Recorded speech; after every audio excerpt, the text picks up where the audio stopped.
Okay, hello everyone. My name is Marco, but you can call me Marco, and let's get reading. So today I want to do my mid-year book freakout tag. Let's just get started with the questions. The first question is the best book you've read so far.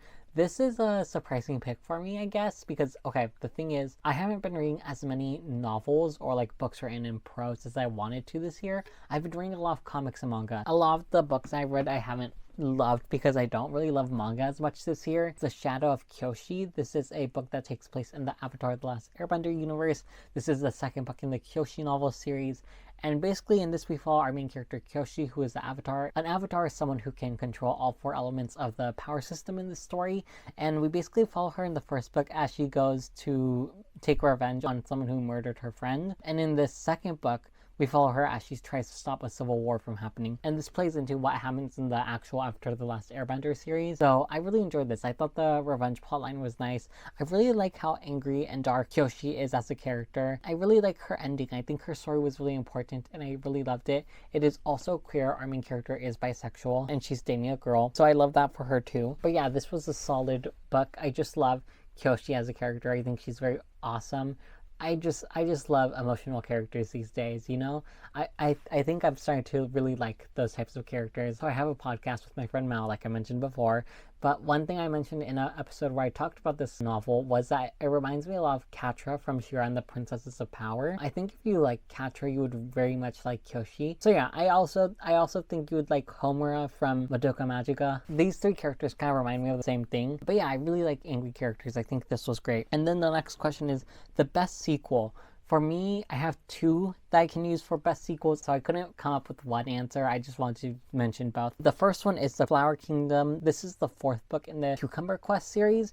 The Cucumber Quest series is this middle grade graphic novel series, basically following this character named Cucumber, who is basically chosen as the chosen one. And we follow him as he tries to defeat the Dark One, or something like that. I think that's what it was named. I forgot the villain's name. I think it was called the Dark One or something like that. And basically in this fourth book, we are introduced to a new villain. And I think this new villain really did it for me. This new villain is a trans woman, and we follow her as she basically decides what she wants to do in the future and like deciding to break the system. I just loved this character. I think she was really amazing. And I also just think the way this plotline is going was really interesting. I really enjoyed this, and I'm really excited to see where it goes in the future. And then another sequel that I really enjoyed was The Bloodless Princes. This is the sequel to The Fireborn Blade. In The Fireborn Blade, we are following this main character who is trying to slay a dragon, and in this sequel, we follow the consequences of that. This book focuses a lot more on the romance between our two main characters. This is also sapphic. I forgot to mention that. And I really enjoyed the way these two characters got together in this book, and I also really enjoyed the world building that was added to this book. I feel like the first book was very much focused on the dragons themselves, and the second book focused a lot more on the world itself, and like the world itself was really interesting to me. I really enjoyed it. I just like the focus of the two main characters and the world building, and also just the action that was happening in this book I thought was really great as well. And then a new release you haven't read this year but want to.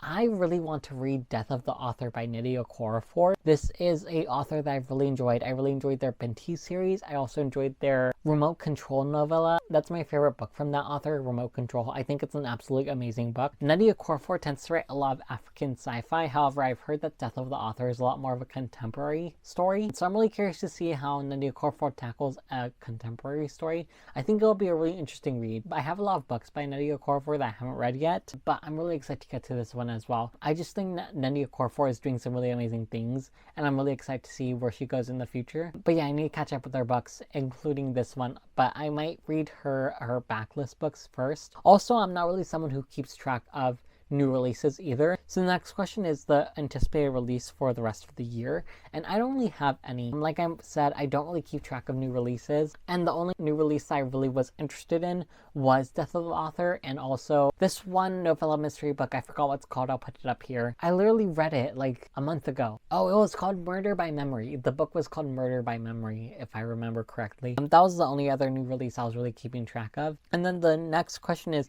biggest disappointment of the year, and for that I have 3 books that were disappointments. So let's talk about a novel first, or more like a short story collection. An Elderly Lady is Up to No Good was trash. I really did not enjoy this. I've heard so many amazing things about this short story collection, but I really didn't enjoy it. So basically, in this short story collection, we follow an old lady who murders people, and that's basically the short story collection. Each short story, she basically murders someone, and I think it was trying to be funny, but it really wasn't that funny. There was this one short story, or the first short story, I believe, where basically the whole joke was that this lady was making dildo art. And I'm like, oh my god, dildo art, isn't that so funny? No, it's not really. Not really. Like, what am I, 12? Do you think I'm a 12-year-old boy? Like, no, dildos aren't that funny. They're just dildos. I don't know. I just couldn't find it that funny. And then I also thought that it was weird how she talked about feminism. Like, basically, in the first story, she murders someone who is a feminist. The feminist character very much felt like a caricature, because the whole idea was, like, the old lady was like, ha, take that feminism. Feminism is evil. Take that feminism. I just felt like that was really gross. And basically, in the book, the main feminist character is like, oh yeah, I date boys who are really young, because that way they don't expect anything from you. And I'm like, a real feminist does not talk like that. Like, feminists don't talk like that. What are you talking about? Why is this feminist? I don't know. If like one of those like conservative old ladies who had no idea what feminism actually is and was basically just making up feminism in their head as they go along, it was really gross. And I just did not love the humor. And also, I did not like how in another short story, basically there's this man who divorced her a really long time ago. And then instead of murdering this really shitty man, she murders the guy's new wife. Like, it just didn't make sense to me. I'm like, this man literally ruined your life. Whatever. I don't get it. I don't get it. You win, I guess. But yeah, I really didn't like that one. It was really, really bad. And then I also read Love Me Not. This is a manga. I read the first volume of it and I was really enjoying it at first. Basically, it's about these two characters who are both like dealing with love in different ways. They both have different expectations for love and different views of love. And this manga series felt like it was going to really tackle these two different views of love and contrast them as the story went along.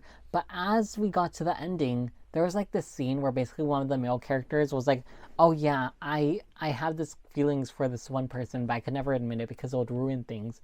And basically the main girl who was talking to this guy about that starts to have the thought in her head that the person he likes is his sister. And here's the thing, I'm not sure if this is going to be one of the stories where like it actually turns out to be her sister, or if it's just a misunderstanding. But either way, it bothers me so much how much incest is used as like a plot device. It felt really gross. It very much reminded me of the Mortal Instruments, because in those books, basically like a huge plot device is the fact that like two of the characters might be related and they were in love with each other.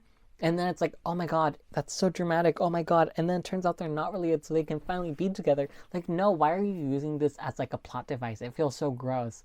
Like, it's gross. I don't think it's a slay you think it is, you know? It felt really disgusting, and I just was so disappointed because I heard really amazing things about this author. And this manga series seems to be really popular too. So I'm like, what is going on here? Anyways, it was really gross. I really disliked that. And then the last disappointment is The Black Tides of Heaven by Neon Yang. I gave this 3 stars. I thought it was okay. I've heard of this novella series ever since I was in high school. Let me see when this was published. But yeah, I've known of this series ever since I was in high school. I think it was published in 2017. And it's currently 2025, so I've known about this book for maybe 8 years now, and I have not read it until this year, and I was very disappointed by this. So basically, we follow these two main characters. This takes place in a fantasy sci-fi world, and one of the characters can predict the future. And basically, we follow these two characters as their relationship breaks apart, because one of them is able to tell the future. And they're both siblings, and I thought it was really great at first. Okay, so I'm going to talk about spoilers because I can't talk about this unless I talk about spoilers. But basically the whole point of this series is about these two twins and how their relationship breaks apart. However, the main catalyst for why these two siblings break apart is because one of the characters is in love with the other character's partner. What is going on here? Like, okay, I just think it was so dumb. I don't know, I feel like this is a situation that I can't see myself genuinely happening. It just feels like such BS. Okay, as someone who is a sibling, if I was in love, if I ever had feelings for my sibling's like partner, I would feel really gross. Like, I don't know. It's like, that just doesn't seem like something that could actually happen. Like, as a sibling, it just seems so stupid to me. Maybe this works for people who aren't siblings. This book also has a bunch of time jumps, and I feel like the time jumps always happened whenever something interesting was happening. Like, whenever something interesting happened, there would be a time jump. Like, basically, one of the characters leaves where they live. I'm like, oh my god, we're gonna finally see what happens after they leave. And then we have a time jump to like, a bunch of years later, and we see them as an adult now, and basically we get no context for what happened in between. And I felt like, oh my god, it could have been so interesting if we actually got to see this character in between the time that the time jump happened. But I feel like it was such a bad idea to have that time jump in the first place. This is a novella, and I definitely feel like it could have been better as an actual novel, which is so disappointing. I did find this book to be interesting, at least. This book takes place in a world where everyone is non-binary at first, but chooses their gender later in life. So I thought the aspect was really interesting, and I feel like it could have been really interesting as well, but it just failed. It just really failed. Next up is the biggest surprise of the year. For me, it's The Salt Grows Heavy by Cassandra Khaw. This is a horror novella. I was reading a bunch of queer novellas recently, so, you know, I have a bunch of them on this list. This is a queer horror novella about this siren and this plague doctor as they escape from their old home and basically find a bunch of people reviving the dead, and it's basically about them like trying to save the undead. I love the theme of monstrosity in this book. I'm not the biggest fan of horror, so the fact that I enjoyed this is a big surprise to me in general. But I think something I want to see in non-horror books is like themes of monstrosity. I feel like horror really has big themes of monstrosity, but I wish we got to see that more in non-horror books, because as someone who loves themes of monstrosity, I want to read that but without the horror aspect. This didn't feel scary to me even though it was horror, so I was fine with it. It just felt more like a general fantasy with a bit of a undead feel, so I didn't hate it. But yeah, I think this was meant for me because it does have that theme of monstrosity, and I do like the way it explores monstrous characters and undead characters and stuff like that. Next up, new favorite author. The first one that came up to mind was Pandania. They are a manga author that does a bunch of cat manga. I have read a bunch of animal manga this year, and a lot of them have been disappointing to me, but this one I actually really enjoyed. I thought it was really great. I read their Yokai Cat series. I've read like 3 volumes of Yokai Cats, and then I also read Cthulhu Cat, which I also really enjoyed. That one was a bit weird though I did enjoy it. I also read a duology by Becky Chambers, the Manga and Robot series. Okay, so I should say none of these authors are new favorites because I haven't read enough from them to count them as new favorites, but I have read enough to be like, oh, they're on my radar. So Pandania, not a new favorite, but they are on my radar. And then also Becky Chambers is on my radar because I really did enjoy their Monk and Robot series. And then another one that's on my radar is Jasmine Graham. They wrote a nonfiction book called Sharks Don't Sink, and I really liked that nonfiction book, and I really want to see what other nonfiction they write in the future, because I do think they could write some really interesting stories with nonfiction. So yeah, I'm really interested in these 3 authors. And then the next question is new fictional crush. I don't have crushes, so no. And then the next one is newest favorite character. For me, that would have to be from another manga called Skip and Loafer. I really enjoy Mitsumi, our main character. I've never seen such a well-written high school character in a while. Just her as a character is really fun, and I love her awkwardness and her humor and just like her self-confidence. I just love a confident character in like contemporary stories. She doesn't have like that overconfidence. I just feel like she's very humble while also being confident. I just love her. She's like really fun. She's like awkward but fun, and like I just think she's a great person. I love her because of that. I think the romance is great as well. Next up is a book that made you cry. I didn't have any cry books this year. I have had them before, but not this year at all. And then the next question is a book that made you happy. For that would have to be another manga series called A Sign of Affection. I just love their romance. I think it's very sweet and happy and pure, and I love that for them. This follows a death main character as they have a romance with a man, and I love their romance. A lot of people have been saying that this series is unrealistic, but at the same time, I'm like, it's fiction, so it's going to be unrealistic. I don't know, maybe that's just me. But yeah, I'm really enjoying this one. And then the most beautiful books you've hauled this year. For me, I have a box set. It is the Puffin in Bloom collection. It's a bunch of middle grade classics. So I have The Little Princess, Heidi, which I've actually read a long time ago, but I don't remember anything about it. This one I'm really excited for, Anne of Green Gables. I've heard nothing but good things about Anne of Green Gables, so I'm really excited for that one. And then I also have the really large Little Women. This is like 700 pages long. I don't know if y'all can see that. This is like 270 pages, so compared to this, it's really long. It might seem a pain to read physically because of how big it is, but those are like my favorite beautiful books that I've bought this year. And fun fact, I got them for like 75% off. These were used at my local bookstore, but then I noticed that I had points left, so I could get another 50% off, the 50% off, so I got like 75% off because I had points in my account. So yeah, love that for me. Okay, and then the last question is books you need to read by the end of the year, and I only have one thing I need to read by the end of the year, and that is Lumberjanes. I started this maybe last year. I only read the first volume last year, and then I never picked it up again until this year, and I have like the rest of the volumes for the most part, and I just want to get through this because I have been really enjoying this, and the series just follows these characters who are part of a Girl Scout camp as they discover the magical woods. It's a fantasy story about these mysterious magical woods. There's also two queer characters in this. Oh, and there's also a non-binary character in this. I need to read this. I don't really have anything else I need to read this year, just because I'm kind of keeping it low-key, because okay, so my TBR is right up here. I forgot to show you guys. Let me go. See that? See that? See that?